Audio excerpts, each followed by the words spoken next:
Hello everyone! In this video I'm going to be going over some of the most powerful sword and shield builds that you can make post Arch Tempered Nu Udra. If you didn't know, Arch Tempered Nu Udra released as an event quest a few weeks ago, which brought us some of the most powerful and skill efficient armor pieces in the game. But unlike most event quests, this one is actually permanent, so you can still get all of the gear and make all of the builds in this video. Speaking of which, this video is going to have a wide variety of builds. We're going to have everyone's favorite max damage set, of course, a resonant set that also does a ton of damage and comes with the nice benefit of buffing your team's damage. A support set that is honestly pretty overpowered considering how much damage it can do while also having wide range and speed eating. And finally a Blackest Knight build for those that enjoy having extra survivability and the ability to ignore some of the most devastating attacks in the game. So lots of builds with lots of variation, but in addition to that I will also be including a Perfect Charm and Craftable Charm variant of all of the builds, so you can make all of these builds regardless of your charm luck. So getting into the first build, we have your standard max damage set, and to make it you're going to need the Raydao Gamma Head, Nu Udra Gamma Chest, Raydao Beta Arms, Raydao Gamma Waist, Jindahad Beta Legs, and I'm using this charm. Along with 2 Challenger, 1 Chain, 1 Throttle, 1 Counter, and 1 Attack Jewel. Now it's important to note that while this build is great for just about all of the content in the game, it's ideally best used in a solo scenario where you aren't using support hunters. What I mean by that is if you often find yourself playing in a group, you will probably get more value out of either the Resonant set or support set coming later in this video. But with that said, let's go over the actual math behind this set. First we have to take our 225 base raw and increase that by 5% for guts, and then an additional 15% for offensive guard, which ends up giving us 271. Then we add up all of our skills that give us a flat damage increase, and our new total becomes 310. Multiply that by white sharpness and we get 409, which after accounting for affinity and critical boost becomes a total of 551 EFR. But for those of you who can't get any good charms, we also have the Craftable Charm variant. So to make this version, you're going to need the Raydao Gamma Head, Nu Udra Gamma Chest, Raydao Beta Arms, Raydao Gamma Waist, Jindahad Beta Legs, and the Chain Charm 3.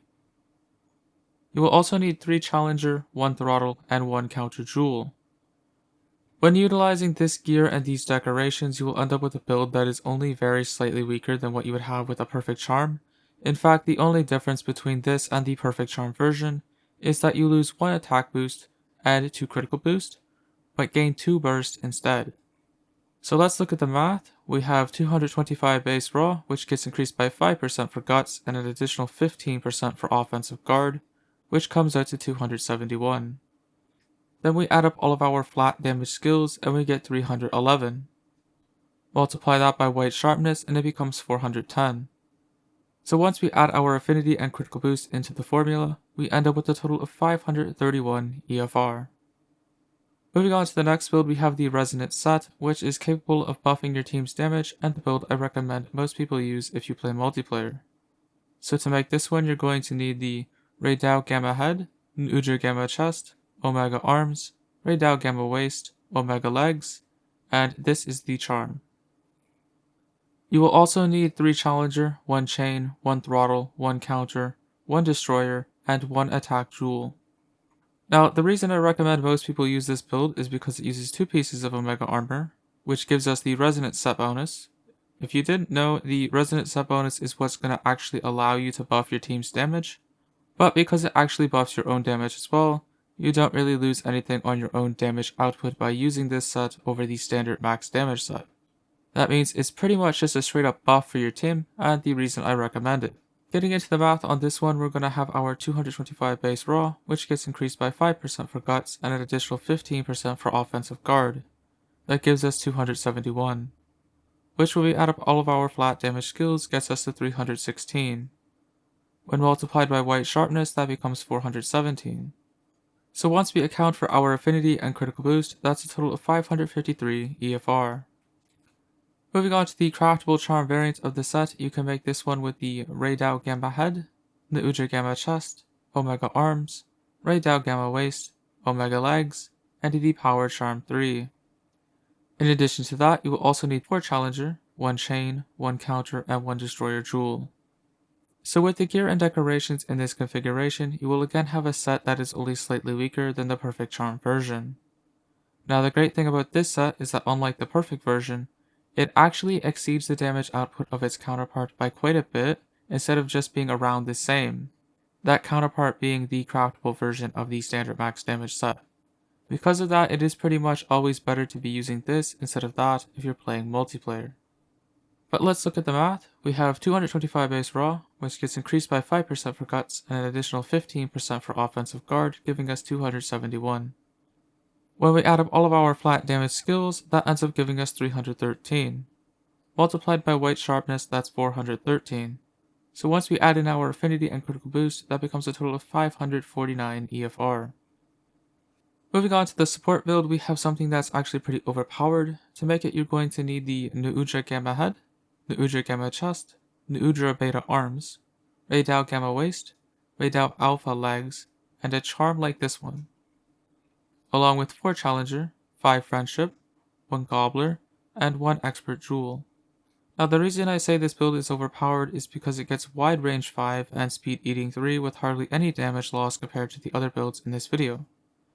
So not only can you heal yourself infinitely faster, but you can heal and buff your entire team as well, with those buffs in of themselves probably making up more than the damage you lose by using this build over one of the other ones. So you can very easily carry an entire team of people with this build, while still having pretty much the same damage output as you would have otherwise with one of the other builds. Because of that, I highly recommend this build to anyone who enjoys playing support. Honestly, I see this being a very useful set to have when GOG Mazios finally comes around. The math on this one is going to be 225 base raw, increased by 5% for guts, and further increased by 15% for offensive guard, giving us 271. Which when we add in our flat damage skills, that becomes 311. With white sharpness, that's 410. But with our affinity and critical boost, it's a total of 536 EFR. As for the much more attainable Craftable Charm variant of the build, you can make it with the Zoshia Beta Head, Nu Udra Gamma Chest, Raydao Alpha Arms, Raydao Gamma Waist, Uthduna Gamma Legs, and the Friendship Charm 5. Along with 3 Challenger, 1 Chain, 1 Counter, 1 Mighty, and 3 Gobbler Jewels. Just like the many other builds in this video, this one also hardly loses any meaningful amounts of damage by going with the Craftable Charm, thanks to the charm actually reaching level 5.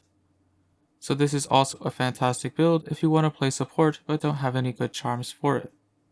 The math here is going to be 225 base raw, increased by 5% for guts and an additional 15% for offensive guard, which gives us 271. When we add up all of our flat damage skills, that brings us to 307. Multiplied by white sharpness, that's 405. So once we bring our affinity and critical boost into the equation, that's a total of 515 EFR. Lastly, we have the build with the Blackest Knight. To make this one, you're going to need the Lagiacris Beta Head, Bale Chest, Bale Arms, Bale Waist, Bale Legs, and this same charm that I've been using. As for the decorations, it's going to be 2 Challenger, 3 Counter, 1 Destroyer, 1 Physique, 1 Quick Sheath, and 1 Expert Jewel. Now don't let the fact that this build doesn't have guts or as many damage skills as some of the other builds fool you into thinking this is a bad build.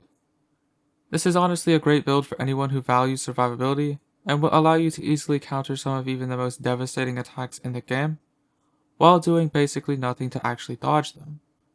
Plus, if you do manage to counter an attack, your defense will be doubled for about 30 seconds. For this one, we have 225 base raw, which gets increased by 15% for offensive guard, giving us 258.